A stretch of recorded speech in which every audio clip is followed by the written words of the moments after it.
돈을 받으라고. 보상과 자존의 첫 질문. 결혼식이 무너진 다음날 이지혁이 지은호의 카페 문을 열었는데요. 문 닫을 시간이라고 말하는 지은호에게 지혁은 아직 10분 전이라고 말한다. 서울에서 사라졌다고 들었는데 괜찮아요? 정보아가 조심스레 묻자 이지혁은 웃지도 울지도 못한 얼굴로 고개만 끄덕였습니다. 보아는 결국 이지혁에게 전할 말을 남겼습니다. 아버지에게 보상 받으세요. 하늘건설이 드릴 수 있는 건 돈뿐이에요. 망신과 상처의 값이라도 제대로. 말은 정상이었는데요. 그 정상이 칼끝처럼 서늘했습니다. 그 밤 이지혁은 짧게 답장을 보냈습니다. 알겠어. 그 말 들었어. 근데 오래 떠나진 마. 그 한 줄엔 체면보다 사람을 먼저 보려는 마음이 스며 있었고요. 동시에 자존이 무너지지 않게 최소한의 출구를 찾으려는 의지도 있었습니다. 혼자 해야 돼. 현장으로 내려가는 발걸음. 사무직 원서를 30군데 넘게 넣었는데 면접 연락이 없었습니다. 이상철은 결심을 바꿨습니다. 전기기능사 먼저 따고 3년 실무 쌓아서 기사까지 간다. 말은 단단했는데요. 시작은 허름한 복도 벽 페인트 얼룩 지우기였고 셀프 인테리어에 막힌 젊은 부부의 창틀 보강을 ALC 블록으로 도와주는 일이었습니다. 부부는 울먹이며 말했습니다. 여기가 우리 첫 신혼집이거든요. 턴키 비용이 너무 부담돼서요. 이지혁은 잠시 망설이다가 관리감독만 돕겠다고 했고 하루가 이틀이 되고 이틀이 사흘이 되었습니다. 목과 앵글을 고정하는 동안 자존이 이상하게 다시 세워졌습니다. 내가 손으로 만들 수 있는 안정이라면 시작점으로 나쁘지 않네. 현장 소장은 담담히 말했죠. 세상은 잭팟보다 적응이 먼저야. 포기하면 편해. 이지혁은 웃으며 고개를 저었습니다. 싫은데요. 이렇게 사는 건 저랑 안 맞습니다. 그의 말투는 조용했지만 뜨거웠습니다. 포기가 아니라 학습으로 가는 사람의 호흡이 느껴졌습니다. 소개팅은 그만. 지은호의 작은 후퇴 큰 정지. 지은호는 소개팅을 끊었습니다. 늘 애프터가 들어오는 자신을 스스로 비틀어보려 시작한 만남이었는데요. 박성재의 한마디가 마음을 멈추게 했습니다.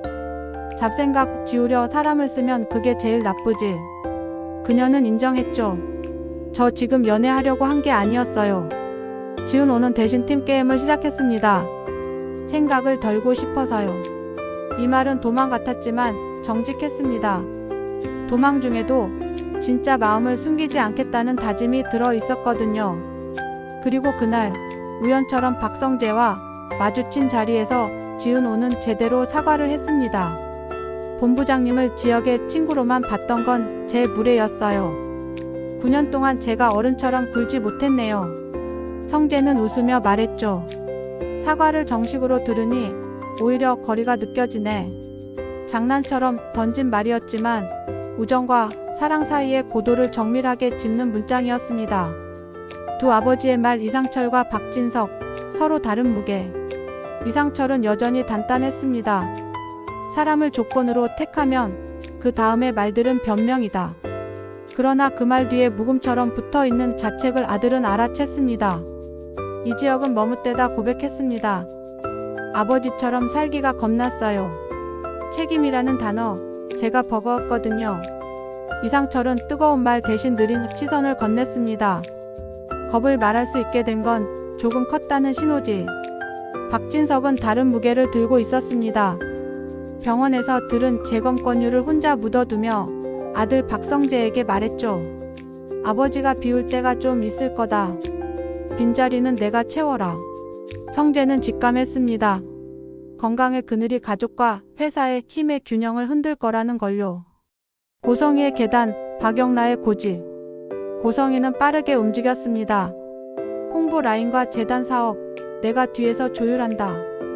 공백은 위기이자 기회이고 그녀는 늘 기회가 먼저 보이는 사람이었습니다. 하지만 박영란은 단호했습니다. 엄마, 전 이지환 씨랑 제 속도로 갈 거예요. 이번엔 저한테 맡겨요. 이지환은 스스로의 조건을 안다고 생각하는 사람입니다. 그래서 더 멈칫거렸습니다.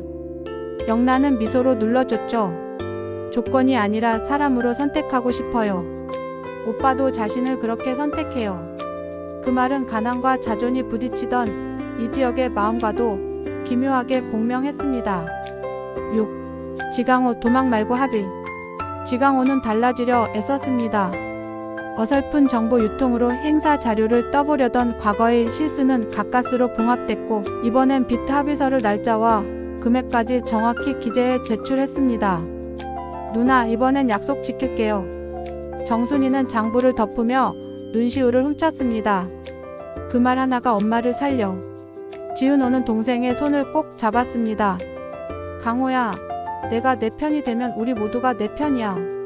지강호의 작은 성장 서사는 가족이 서로를 다시 믿어도 되는 이유를 천천히 복원했습니다. 첫 번째 심리 클라이맥스 보상 테이블. 하늘건설 법무팀이 제시한 합의금은 컸습니다. 조건 결혼의 파문, 언론 탑픽, 식장 위약, 거래처 체면 비용 숫자는 분명했고 깔끔했습니다. 회의실 공기는 묘하게 쾌적했는데요. 정확한 돈이 정확한 상처를 씻을 수 있다고 믿는 사람들의 공기였죠. 이지혁은 조용히 고개를 저었습니다. 제가 원하는 건 금액이 아니라 문장입니다.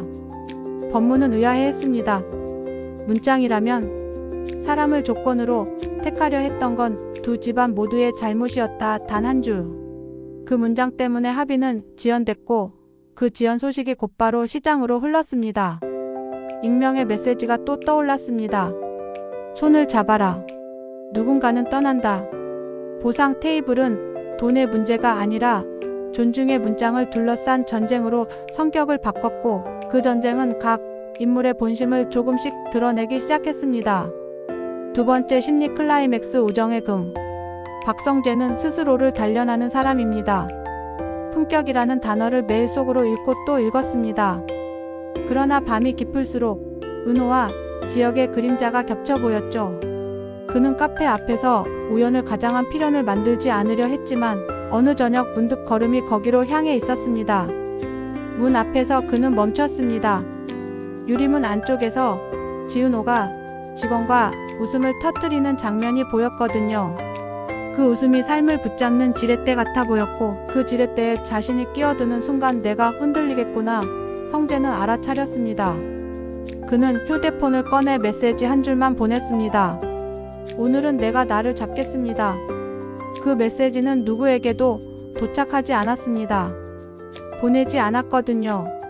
그는 스스로의 주머니에 메시지를 접어 넣었습니다. 사랑 앞에서 가장 먼저 지켜야 할 품격은 자신을 함부로 쓰지 않는 것. 성재는 그렇게 믿고 싶었습니다. 세 번째 심리 클라이맥스 익명과 편집. 커뮤니티에 편집 음성이 퍼졌습니다. 필요해서 선택했다.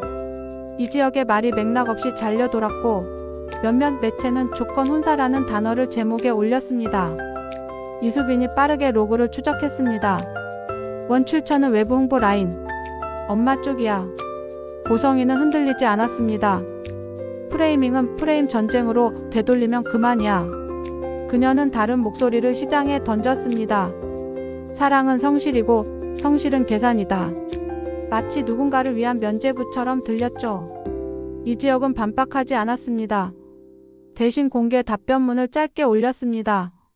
계산은 저의 겁이었고 겁을 말할 수 있게 된 건 저의 성장입니다. 그 문장은 칼이 아니었고 방패도 아니었습니다.